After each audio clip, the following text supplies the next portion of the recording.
Hello students, कैसे हैं आप सब। एक बार फिर इमरान सर के सामने आप सभी लोगों का स्वागत, अभिनंदन और इस्तकबाल। जैसा कि पता है कि आप लोगों ने प्रीवियस वीडियो में पूरा प्रेसिडेंट कंप्लीट कर लिया है और मैंने लास्ट वीडियो में आपको पूरा आर्टिकल्स भी डिस्कस कर दिया था। जितने भी प्रेसिडेंट से रिलेटेड जितने भी आर्टिकल्स थे मैंने एक ही जगह आपको बता दिया। जो बच्चे आज पहली बार जुड़े हैं, मेरा फर्स्ट वीडियो देख रहे हैं, वो पीछे प्लेलिस्ट में जा करके वहाँ से सारे वीडियोस देख सकते हैं और पूरा प्रेसिडेंट पढ़ के उसके आर्टिकल्स को देख सकते हैं। प्रेसिडेंट कंप्लीट हो गया तो मैंने सोचा कि आपके सामने लाइव क्वेश्चन लेके पहले आऊँ, लेकिन मुझे लगा कि लाइव क्वेश्चन के आने से पहले कुछ चीज़ें और भी बेहतर करनी चाहिए आपके साथ। तो मैंने ये निर्णय लिया कि जैसा कि आपने स्टार्टिंग से ही देखा है कि मैंने अपने पढ़ाने की तकनीक में जितना फोकस पढ़ने पर किया है उससे कहीं ज़्यादा फोकस रिवीजन पे किया है। आपको पता भी है फ्रेंड्स, हमारी प्रिपरेशन का एक बहुत बड़ा हिस्सा होता है रिवीजन। किसी भी टॉपिक को हम एक बार पढ़ते हैं, दो बार पढ़ते हैं, हमें चीज़ें आ जाती हैं। प्रॉब्लम यह होती है कि कुछ दिनों के बाद चीज़ें भूलने लगती हैं। चीज़ें भूले ना, उसका केवल एकमात्र तरीका है कि आप उसका बार बार रिवीजन करिए। तो मैंने सोचा कि जितने भी पॉलिटी आपको पूरी पढ़ाई जाए, उस पूरे पॉलिटी में जितने भी टॉपिक हैं, हर टॉपिक को पहले आर्टिकल वाइज पढ़ें, फिर उसका हम लोग प्रीवियस ईयर के 20 साल के क्वेश्चन सॉल्व करें जितने भी एग्जामिनेशन में आए हैं, और उसका एक वीडियो आपको बना कर मैं दूं जो पूरे टॉपिक का रिवीजन हो, ताकि जब आपको ये लगे कि आज मुझे प्रेसिडेंट का क्वेश्चन सॉल्व करना है तो कम से कम उस ऑडियो को आप ईयरफोन के द्वारा लगाइए और पूरे प्रेसिडेंट को आधे घंटे में रिवीजन करिए। उसके बाद फिर क्वेश्चन सॉल्व करिए। जहां भी आपको प्रॉब्लम आती है कि इस लेक्चर में मुझे प्रॉब्लम आ रही थी, ये टॉपिक मेरा नहीं क्लियर था, तो तुरंत आप प्रीवियस ईयर के जो वीडियोस हैं वहां पे जाइए और देखिए, उसे कॉन्सेप्ट को क्लियर करिए। तो इस तरीके से फ्रेंड्स हम आगे बढ़ेंगे। तो आज हम स्टार्ट करेंगे कि प्रेसिडेंट 52 से लेकर आर्टिकल 360 तक। आप लोग बिल्कुल तैयार हो जाइए फ्रेंड्स। आज आपको कोई नोट्स नहीं बनाना है, कोई पेन कॉपी नहीं रखनी है, सिर्फ चीजों को सुनना है।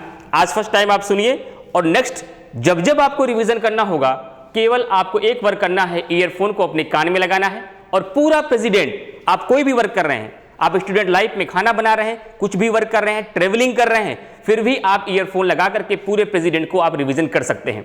और आपको मंथली एक बार ये करना ही है एक टॉपिक को, कि आधे घंटे में, ताकि मेरा रिवीजन बना रहे। जैसे जितनी मेहनत मैंने पहली बार की थी उसे याद करने में, वो हमसे मिस ना हो। तो आज आर्टिकल 52 से हम स्टार्ट करेंगे, आर्टिकल 360 तक चलेंगे, पूरा रिवीजन करेंगे। आप ध्यान से चीजों को सुनिएगा।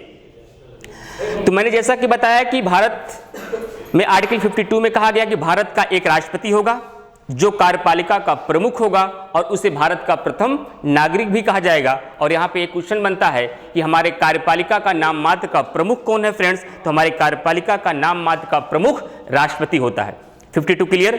तुरंत उसके बाद 53 हम लोगों ने पढ़ा था। 53 में मैंने बताया था कि राष्ट्रपति की कार्य एवं शक्तियों का वर्णन आर्टिकल 53 में किया गया है। और आर्टिकल 53 की सबसे मुख्य बात यह है कि कार्यपालिका शक्ति राष्ट्रपति में निहित होती है। इतनी बातें हमें आर्टिकल 53 में ध्यान देना है। उसके जस्ट बाद आर्टिकल 54 आया। ये इंपॉर्टेंट आर्टिकल था। इसमें राष्ट्रपति का निर्वाचन संबंधित बातों का प्रावधान किया गया है। तो राष्ट्रपति का निर्वाचक से तात्पर्य यहाँ क्या है फ्रेंड्स, मैंने पहले की वीडियो में बताया है कि आर्टिकल 54 में कहा गया कि राष्ट्रपति का निर्वाचन एक निर्वाचक मंडल के द्वारा किया जाएगा और उस निर्वाचक मंडल में कौन कौन शामिल होगा, उन सारे तथ्यों को आपको बताया गया है। तो एक बार फिर से रिपीट करते हैं हम लोग आर्टिकल 54। आर्टिकल 54 में कहा गया कि राष्ट्रपति का चुनाव एक निर्वाचक मंडल के द्वारा किया जाएगा और राष्ट्रपति के निर्वाचक मंडल में संसद के सभी सदस्य नहीं, केवल संसद के निर्वाचित सदस्य और राज्य विधानसभाओं के निर्वाचित सदस्य तथा दिल्ली और पौंडीचेरी के निर्वाचित सदस्य शामिल होते हैं। संसद के सभी सदस्य क्यों शामिल नहीं होते हैं? क्योंकि राष्ट्रपति के चुनाव में कोई भी मनोनीत व्यक्ति हिस्सा नहीं लेता। इसीलिए कहा गया कि राष्ट्रपति के निर्वाचक मंडल में केवल संसद के निर्वाचित सदस्य शामिल होंगे, अर्थात लोकसभा प्लस राज्यसभा के उसमें निर्वाचित सदस्य हिस्सा लेंगे और कोई भी मनोनीत सदस्य हिस्सा नहीं लेगा। और राज्य विधानसभाएं, जितनी भी विधानसभाएं पूरे स्टेट में हैं, सभी विधानसभाओं के जितने भी निर्वाचित सदस्य हैं वो भी राष्ट्रपति के चुनाव में हिस्सा लेंगे फ्रेंड्स। उसके बाद आती है संघ शासित प्रदेशों की बात। तो संघ शासित प्रदेशों में मैंने बताया था केवल दिल्ली और पौंडीचेरी राष्ट्रपति के चुनाव में हिस्सा लेते हैं, वहां के निर्वाचित सदस्य। सवाल उठता है अन्य केंद्र शासित प्रदेश क्यों नहीं लेते हैं? अन्य केंद्र शासित प्रदेश इसलिए नहीं लेते हैं क्योंकि किसी और केंद्र शासित प्रदेश में विधानसभाएं है ही नहीं। उसके अलावा मैंने बताया था कि हमारे मूल संविधान में दिल्ली और पौंडीचेरी को शामिल नहीं किया गया था, इसके लिए एक अमेंडमेंट किया गया था। यहां से क्वेश्चन पूछा जाएगा कि किस संविधान संशोधन के तहत दिल्ली और पांडिचेरी को राष्ट्रपति के निर्वाचक मंडल में शामिल किया गया फ्रेंड्स। तो 70वां संविधान संशोधन 70 अमेंडमेंट के द्वारा राष्ट्रपति के चुनाव में दिल्ली और पांडिचेरी को शामिल किया गया। Article 52 clear, article 53 clear, article 54 clear. फिर मैंने बताया था आर्टिकल 55, मैंने बताया था इसमें राष्ट्रपति के निर्वाचन विधि का वर्णन किया गया है कि राष्ट्रपति का निर्वाचन विधि किस प्रकार से होगी। तो मैंने यहाँ 4 पॉइंट ध्यान रखने के लिए आपको बताया था फ्रेंड्स कि पहला कि राष्ट्रपति का निर्वाचन अप्रत्यक्ष रूप से होता है। कहने का तात्पर्य जनता के द्वारा उसका निर्वाचन नहीं, बल्कि जनता के द्वारा चुने गए प्रतिनिधियों के माध्यम से उसका निर्वाचन होता है, इसलिए कहा जाता है राष्ट्रपति का चुनाव अप्रत्यक्ष रूप से होता है। और कौन सी प्रणाली अपनाई गई थी? अनुपातिक प्रतिनिधित्व एकल संक्रमणी पद्धति गुप्त मतदान के द्वारा राष्ट्रपति का चुनाव कराया जाता है, जो कि अप्रत्यक्ष रूप से होता है। आर्टिकल 55 भी क्लियर। उसके आगे हम चलते हैं फ्रेंड्स।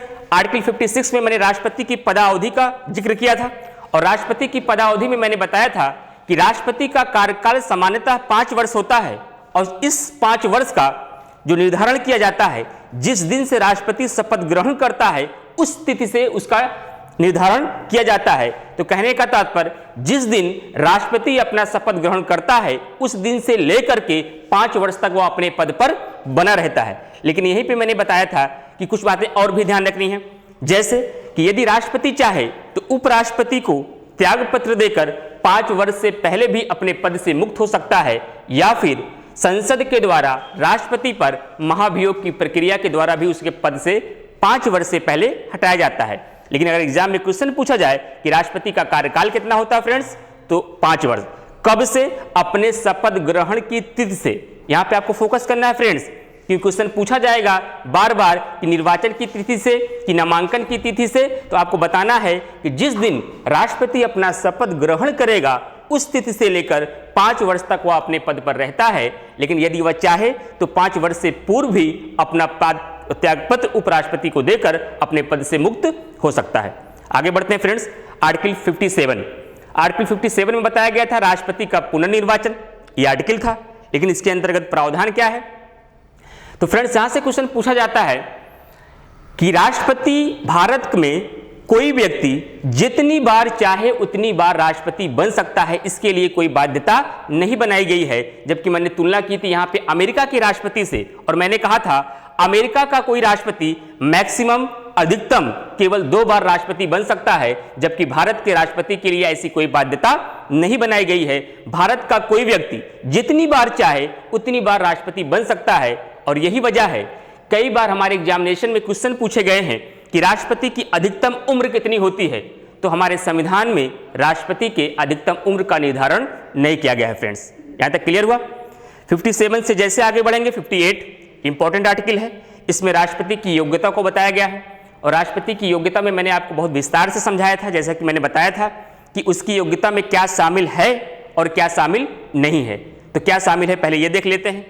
वह भारत का नागरिक हो, वह 35 वर्ष की उम्र पूरी कर चुका हो, और साथ ही साथ मैंने आपको बताया था कि वह लोकसभा के सदस्य बनने की योग्यता रखता हो। फ्रेंड्स मैंने आपको यहां पे थोड़ा सा कंसेप्ट क्लियर किया था कि यह ध्यान रखना है वह केवल लोकसभा के सदस्य बनने की योग्यता रखता हो फ्रेंड्स, न कि वह लोकसभा का सदस्य हो। यह बात आपको ध्यान रखनी है। तो वह भारत का नागरिक हो, वह 35 वर्ष की आयु पूरा कर चुका हो, वह लोकसभा के सदस्य बनने की योग्यता रखता हो, और वह किसी लाभ के पद पर ना हो, ऐसा कोई व्यक्ति है तो वह राष्ट्रपति के उम्मीदवार के लिए खड़ा हो सकता है। लेकिन यहीं पे सवाल उठता है कि राष्ट्रपति में की योग्यता में क्या शामिल नहीं है, क्या आवश्यक नहीं है। तो मैंने बताया था पहली चीज, वह पढ़ा लिखा हो, यह आवश्यक नहीं है। दूसरी बात मैंने आपको बताया था वह जन्म से भारतीय हो, यह भी आवश्यक नहीं है। जबकि अमेरिका के संविधान में प्रावधान क्या है फ्रेंड्स, यदि अमेरिका में कोई व्यक्ति राष्ट्रपति तभी बन सकता है वह जो जन्म से अमेरिकी हो। लेकिन भारत में ऐसा प्रावधान नहीं है। भारत में राष्ट्रपति का चुनाव लड़ने के लिए जन्म से भारतीय होना आवश्यक नहीं है। यदि वह किसी और देश का निवासी था लेकिन भारत में आकर यदि उसने भारत की नागरिकता प्राप्त कर ली है तो भारत से राष्ट्रपति का चुनाव वह लड़ सकता है और जीतकर वह राष्ट्रपति बन सकता है। ये थी हमारी योग्यता की बात, आर्टिकल 58 फ्रेंड्स। फिर मैंने बताया था 59 में कुछ शर्तों की बात की गई है, क्या क्या कुछ शर्तें भी रखी गई हैं राष्ट्रपति के पद के लिए। तो मैंने बताया था सबसे पहली बात कि राष्ट्रपति के उम्मीदवार के लिए 50 अनुमोदक और 50 प्रस्तावक होने चाहिए। फ्रेंड्स, मैंने ये बात आपको बहुत डिटेल में समझाया था कि ये प्रावधान क्यों किया गया है, ताकि हमारे राष्ट्रपति के चुनाव के लिए ऐसे बहुत सारे व्यक्ति होते हैं जिनके पास ये योग्यता होती है कि वह 35 वर्ष की उम्र पूरी कर चुका होता है, वह लोकसभा के सदस्य बनने की योग्यता भी रखता है और वह भारत का नागरिक भी होता है और वह लाभ के पद पर नहीं होता है।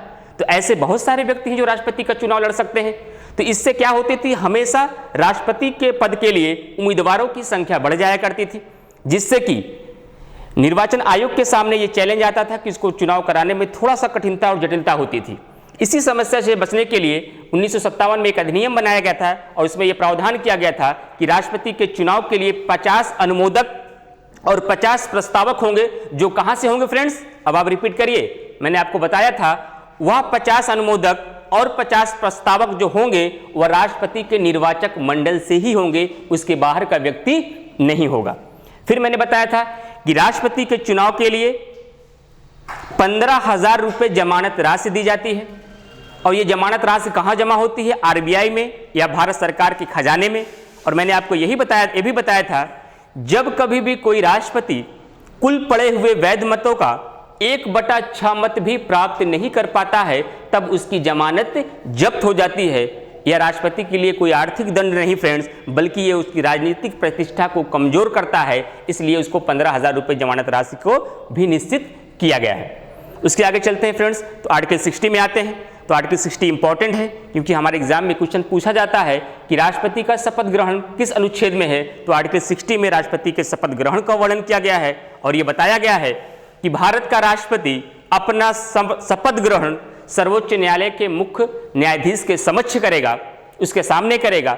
लेकिन यदि भारत का सर्वोच्च न्यायालय का मुख्य न्यायाधीश अनुपस्थित हो, उसकी अनुपस्थिति में जो सर्वोच्च न्यायालय का वरिष्ठतम न्यायाधीश होगा, जो सीनियर जस्टिस होगा, उसके सामने अपना शपथ ग्रहण करता है।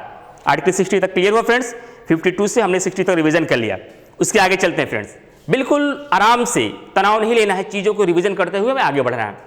आर्टिकल 61 में बताया कि मैंने कि राष्ट्रपति की महाभियोग की प्रक्रिया का वर्णन किया गया है और मैंने बताया कि राष्ट्रपति पर महाभियोग की प्रक्रिया किसी भी सदन में लाया जा सकता है, चाहे लोकसभा में चाहे राज्यसभा में। और उसका आधार क्या होना चाहिए फ्रेंड्स, उसका आधार यह होना चाहिए जब कभी भी भारत का राष्ट्रपति संविधान पर अतिक्रमण करता है, संविधान पर अतिक्रमण करने की वजह से उस पर क्या कहा जाता है, महाभियोग की प्रक्रिया लाई जाती है। और यह महाभियोग की प्रक्रिया किसी भी सदन में लाई जा सकती है, चाहे लोकसभा में चाहे राज्यसभा में। लेकिन मैंने आपको बताया था फ्रेंड्स, जिस भी सदन में पहले महाभियोग की प्रक्रिया राष्ट्रपति के ऊपर लाई जाती है, उस सदन की कुल संख्या का 1/4 सदस्यों के द्वारा हस्ताक्षर सहित नोटिस 14 दिन पूर्व राष्ट्रपति को देना होता है, तब उस पर महाभियोग की प्रक्रिया लगाई जाती है। और जब उस सदन में यह पारित हो जाता है, चाहे जिस सदन में पहले आए, उसके बाद वो दूसरे सदन में जाता है। दूसरे सदन इस बात के लिए जांच करता है कि पहले सदन ने राष्ट्रपति के ऊपर जो आरोप लगाए हैं वह सत्य है या नहीं। इस दरमियान, इस समय राष्ट्रपति भी दूसरे सदन में पहुंचकर अपना पक्ष खुद के द्वारा या अपने किसी भी वकील के द्वारा रख सकता है। लेकिन अगर दोनों सदनों के द्वारा अलग अलग विशेष बहुमत से यदि महाभियोग की प्रक्रिया पारित हो जाती है तो उसी दिन से राष्ट्रपति को अपना पद छोड़ना पड़ता है फ्रेंड्स। लेकिन अब तक भारत के किसी भी राष्ट्रपति के ऊपर महाभियोग की प्रक्रिया नहीं लगाई गई है। यह क्वेश्चन हमारे एग्जाम में कई बार पूछा गया है कि अब तक कितने राष्ट्रपतियों के ऊपर महाभियोग की प्रक्रिया लगाई गई है फ्रेंड्स। तो किसी भी राष्ट्रपति के ऊपर अब तक महाभियोग की प्रक्रिया नहीं लगाई गई है फ्रेंड्स। यहां तक क्लियर हुआ। अब हम लोग आगे चलते हैं। आर्टिकल 60 के बाद हमें सीधा कहां पहुंचना है, आर्टिकल 72। मैंने कहा था आर्टिकल 72 में राष्ट्रपति के क्षमादान का वर्णन किया गया है। तो मैंने बताया था कि केंद्र की कार्यपालिका के अधीन यदि कोई कृत्य ऐसा करता है जो आपराधिक है, या किसी सेना न्यायालय के द्वारा कोई दंडित व्यक्ति है, या किसी व्यक्ति को चाहे राज्य सरकार के द्वारा चाहे केंद्र सरकार के द्वारा किसी के अधीन कोई ऐसा कृत्य करता है जिसमें उसे मृत्यु दंड प्राप्त हुआ हो, ऐसी दशाओं में राष्ट्रपति आर्टिकल 72 का प्रयोग करके उसे क्षमादान कर सकता है। और यह क्षमादान के लिए उसने 5 प्रकार का वो प्रयोग करता है, जिसमें मैंने आपको बताया था लघुकरण, परिहार, विराम, प्रविलंबन और क्षमा। जैसा कि मैं शॉर्ट में रिवीजन कर देता हूं, लघुकरण में मैंने बताया था कि उसमें क्या किया जाता है फ्रेंड्स, सजा की प्रकृति की ही बदल दिया जाता है। जैसे मृत्युदंड को कठोर कारावास में परिवर्तित कर दिया जाता है। फिर मैंने आपको बताया था कि परिहार में क्या होता है, उसमें सजा की मात्रा को बदल दिया जाता है। मतलब किसी व्यक्ति को अगर 5 साल की सजा दी गई है तो उसकी सजा को कम करके 3 वर्ष कर दिया गया। तो यहां सजा के प्रकृति को नहीं बदला गया फ्रेंड्स, यहां सजा के मात्रा क्वांटिटी को ही कम कर दिया गया है। जबकि मैंने विराम में बताया था कि जब कभी भी कोई व्यक्ति शारीरिक अपंगता की वजह से या कोई महिला गर्भावस्था स्थिति में हो, ऐसी दशाओं में राष्ट्रपति इसका प्रयोग करके उसकी सजा को कम कर सकता है या कुछ दिन के लिए बढ़ा सकता है। लेकिन जब ये सजा की कम करता है तो आपको मैंने बताया था फ्रेंड्स कि विराम में यदि राष्ट्रपति चाहे तो वह सजा की प्रकृति को भी बदल सकता है और सजा की मात्रा को भी कम कर सकता है। उसके बाद हमने पढ़ा था फ्रेंड्स प्रविलंबन। प्रविलंबन में मैंने बताया था फ्रेंड्स कि राष्ट्रपति इसका प्रयोग तब करता है जब उसे सजा को कुछ दिनों के लिए टालना होता है, और इसका प्रयोग केवल और केवल मृत्युदंड के संबंध में किया जाता है, अन्य सजाओं के संबंध में नहीं किया जाता है। जो कि इस पे बहुत सारे विवाद भी हैं, जो मैंने आर्टिकल 72 में बताया है। जो बच्चे इसको डिटेल में देखना चाहें 72 वाला लेक्चर आप देख सकते हैं। फिर उसके आगे जैसे ही चलेंगे आप, तो मैंने बताया था लास्ट में है क्षमा। तो क्षमा के अंतर्गत राष्ट्रपति जब किसी अपराधी को क्षमा करता है तो वह इस प्रकार से दोष मुक्त हो जाता है कि जैसे कि उसने कोई अपराध किया ही नहीं है फ्रेंड्स। तो आर्टिकल 72 भी क्लियर।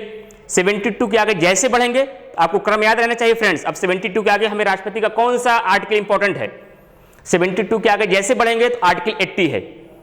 आर्टिकल 80 में क्या प्रावधान किया गया है, आर्टिकल 80 के तहत मैंने बताया था कि राष्ट्रपति राज्यसभा में 12 सदस्यों का मनोनयन करता है जो साहित्य, विज्ञान, कला इत्यादि के क्षेत्र से होते हैं। आर्टिकल 80 के बाद सीधा आपको कहां पहुंचना है फ्रेंड्स, आर्टिकल 108 में। आर्टिकल 108 में मैंने आपको बताया था कि आर्टिकल 108 के तहत राष्ट्रपति संयुक्त अधिवेशन बुलाता है। और संयुक्त अधिवेशन कब बुलाता है फ्रेंड्स, तो मैंने आपको बताया था कि जब दोनों सदनों के बीच साधारण विधेयक के संबंध में कोई मतभेद हो जाता है तो ऐसी दशाओं में राष्ट्रपति संयुक्त अधिवेशन बुलाता है। लेकिन मैंने आपको बताया था मतभेद की स्थिति क्या होती है, जब एक सदन के द्वारा पारित कोई विधेयक दूसरे सदन के पास जाए और दूसरा सदन उसे मानने से इनकार कर दे।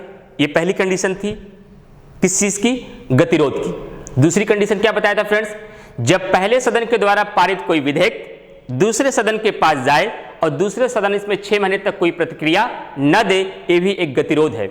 और तीसरी कंडीशन और तीसरी शर्त मैंने बताई थी फ्रेंड्स, जब पहले सदन के द्वारा पारित कोई विधेयक दूसरे सदन के पास जाए, दूसरा सदन उसमें कुछ संशोधन करके वही विधेयक पुनः पहले सदन के पास भेजे और पहला सदन उसे मानने से इनकार कर दे, ऐसी दशाओं में भी फ्रेंड्स ये क्या माना जाता है, गतिरोध माना जाता है। इन दशाओं में राष्ट्रपति आर्टिकल 108 का प्रयोग करके संयुक्त अधिवेशन बुलाता है, और जैसे ही संयुक्त अधिवेशन बुलाता है तुरंत आर्टिकल 118 का प्रयोग होता है। और आर्टिकल 118 के तहत संयुक्त अधिवेशन की अध्यक्षता फ्रेंड्स लोकसभा अध्यक्ष करता है। यह क्वेश्चन आपके एग्जाम में बार बार पूछा जाता है फ्रेंड्स।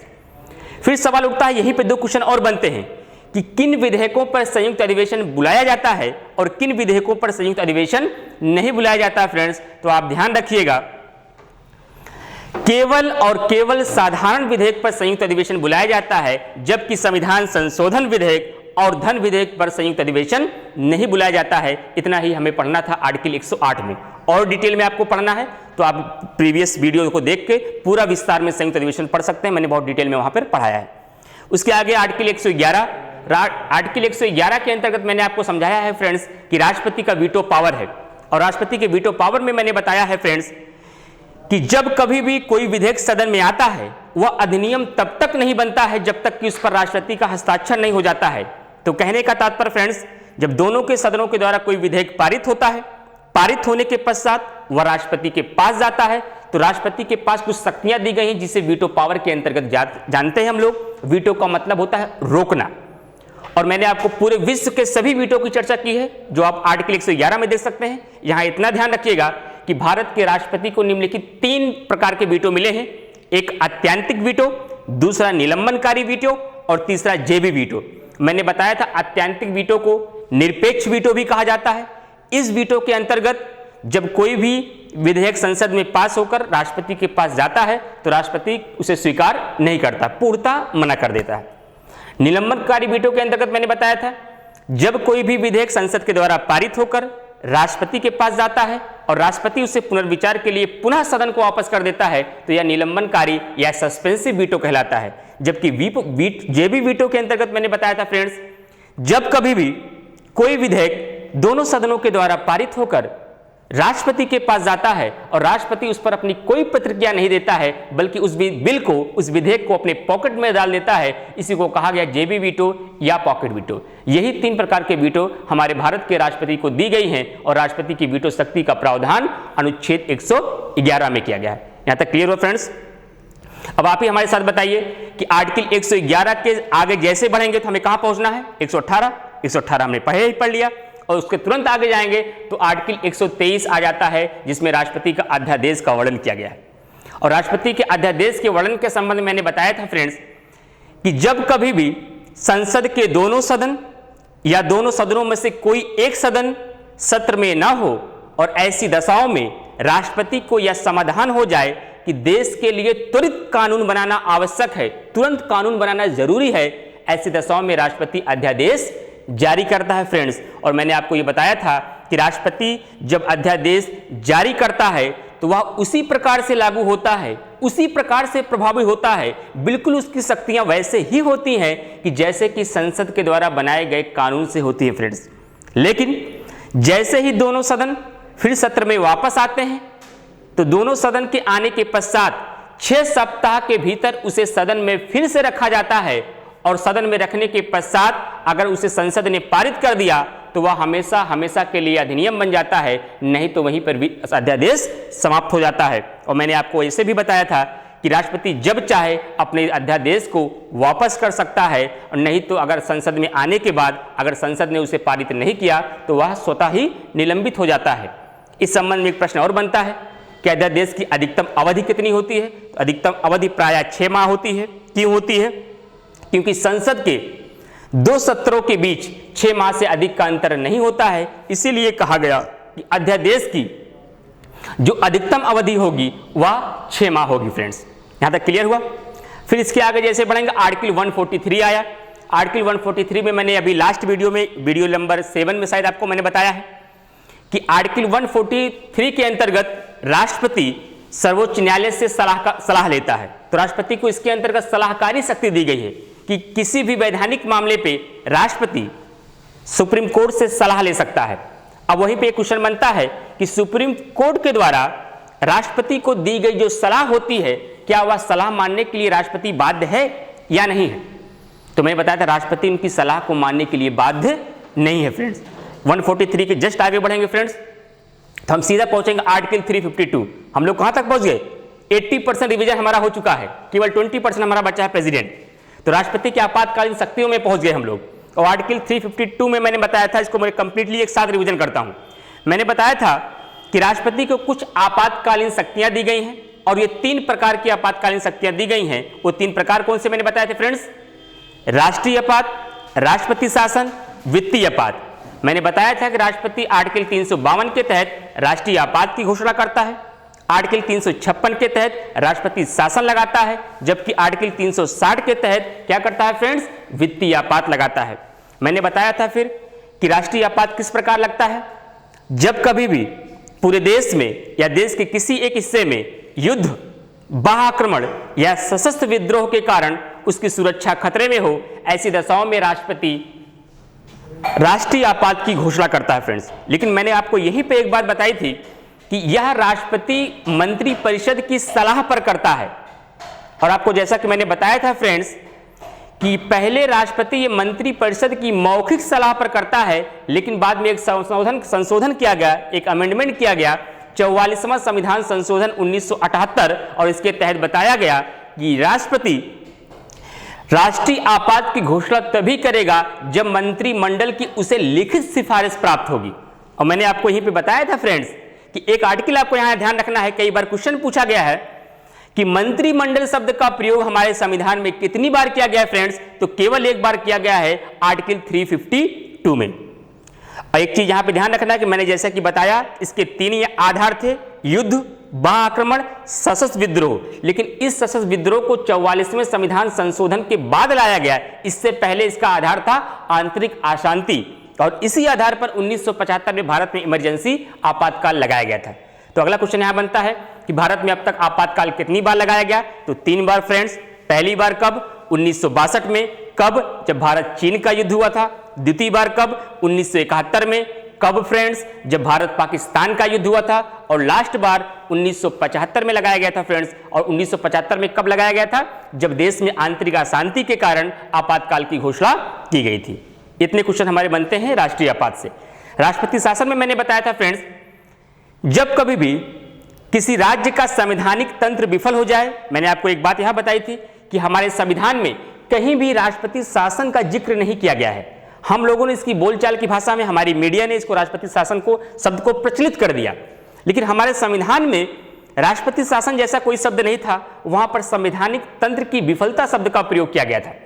और संवैधानिक तंत्र की विफलता का तात्पर्य यह हुआ कि जब कभी भी राष्ट्रपति को राज्यपाल के द्वारा यह सूचना प्राप्त हो जाए कि किसी राज्य की संवैधानिक तंत्र विफल हो गया है, वह संविधान के अनुसार वहां शासन नहीं चल पा रहा है इस तरीके से, या राष्ट्रपति को अन्यथा का तात्पर्य किसी अन्य कारणों से यह समाधान हो जाए, यह पता चल जाए कि किसी राज्य का शासन सही से नहीं चल रहा है, अर्थात कहने का मतलब यह हुआ कि संविधान के नियमों के अनुसार नहीं चल रहा है, तो ऐसी दशाओं में राष्ट्रपति आर्टिकल 356 का प्रयोग करके राष्ट्रपति शासन की घोषणा करता है। और वहां से एक क्वेश्चन बनता है कि प्रथम बार किस राज्य में राष्ट्रपति शासन लगाया गया फ्रेंड्स? तो प्रथम बार राष्ट्रपति शासन लगाया गया था फ्रेंड्स आपके पेप्सू राज्य में, जो आज पंजाब प्रांत के नाम से जाना जाता है। और यहाँ पे क्वेश्चन और बनता है कि राष्ट्रपति शासन की अधिकतम अवधि कितनी होती है? तो राष्ट्रपति शासन की अधिकतम अवधि होती है फ्रेंड्स केवल 3 साल। 3 साल से अधिक किसी राज्य में राष्ट्रपति शासन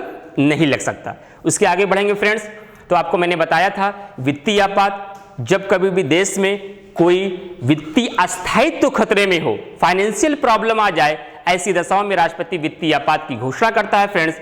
लेकिन मैंने आपको बताया था कि अब तक भारत के संविधान के इतिहास में एक बार भी वित्तीय आपात की घोषणा नहीं की गई है फ्रेंड्स। और ये क्वेश्चन कई बार पूछा गया है कि अब तक हमारे देश में कितनी बार वित्तीय आपात लगाया गया है। अब सवाल उठता है कि सर किसमें मंत्रिमंडल की सलाह की जरूरत होती है? तो मैंने आपको इसको फिर से रिपीट कर दे रहा हूं कि राष्ट्रीय आपात के लिए मंत्रिमंडल की लिखित सिफारिश की आवश्यकता होती है, जबकि राष्ट्रपति शासन और वित्तीय आपात के लिए केवल राष्ट्रपति की सलाह की आवश्यकता होती है, कोई लिखित सलाह की आवश्यकता नहीं होती है। संसद के द्वारा कब अनुमोदन करना पड़ता है? तो मैंने आपको बताया था कि राष्ट्रीय आपात के लिए 2 माह के भीतर ही अनुमोदन आवश्यक है, जबकि राष्ट्रपति शासन और वित्तीय आपात के लिए आपको मैंने बताया था वहां पे उनके साथ 2 महीने, सॉरी यहां मिस्टेक हुई है, राष्ट्रीय आपात जब लागू होता है तब 2 माह के भीतर क्या होना पड़ता है आपको, वहां पर 1 माह के भीतर। जब कभी भी देश में राष्ट्रीय आपात लगता है तो संसद के द्वारा 1 माह के भीतर अनुमोदन आवश्यक हो जाता है, जबकि देश में जब राष्ट्रपति शासन या वित्तीय आपात लगता है तो 2 माह या 60 दिन के भीतर संसद का अनुमोदन आवश्यक होता है। और इस प्रकार से ये आगे 6-6 महीने करके बढ़ता रहता है। मैंने आपको बताया था कि राष्ट्रीय आपात अनिश्चित काल तक बढ़ाया जा सकता है, वित्तीय आपात को भी अनिश्चित काल तक बढ़ाया जा सकता है, लेकिन राष्ट्रपति की शासन की अधिकतम अवधि केवल और केवल 3 साल होती है फ्रेंड्स।